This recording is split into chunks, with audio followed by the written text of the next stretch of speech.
আসসালামু আলাইকুম রহমতুল্লাহ। ইকানোর আমি আগে ভিডিওত সারমিক্স আলিচেরা বা জমিন চাদোয়া দেখাইছি। এখন ধান লাগানি হয়ে গেছে, বিদায় আজকে ধান লাগাইবার ভিডিও দেখাইলাম।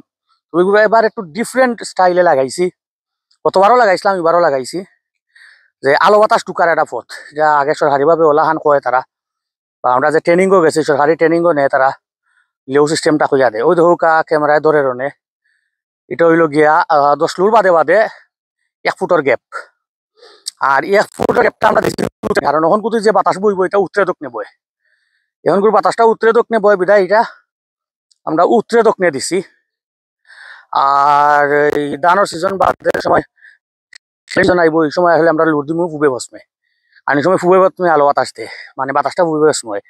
আর ধানের ক্ষেত্রে বাতাস ঢুকাটা জরুরি। আলো তো আছে, বাট বাতাস ঢুকাটা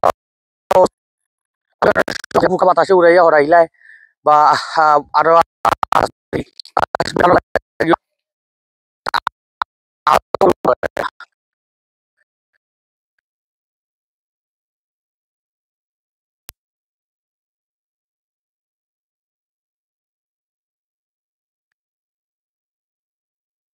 না।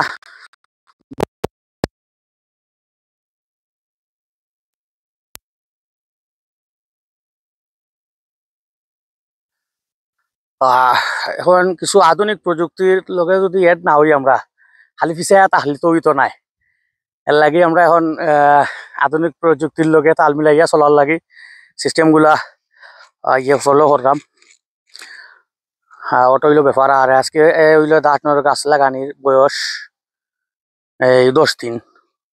গাছের ঔষধ মারা হয়ে গেছে, কিছু 2-1 মাস বাকি রয়েছে, এগুলা পানি নাই। মেঘ দিলাইলে আবার পানি হয়ে গেলে মারি দিমু। গাছের সাদা সারও লগে গাছের ওষুধ মারিয়া মারা হয়েছে, আলহামদুলিল্লাহ এখন ঠিক আছে। আর আপডেট অবশ্যই আরো 1 মাস হয়ে গেলে আবার আপডেট দিমু। এখন বয়স 10 দিন, 1 মাস হইলে ইনশাল্লাহ আবার আপডেট দিমু। আসসালামু আলাইকুম।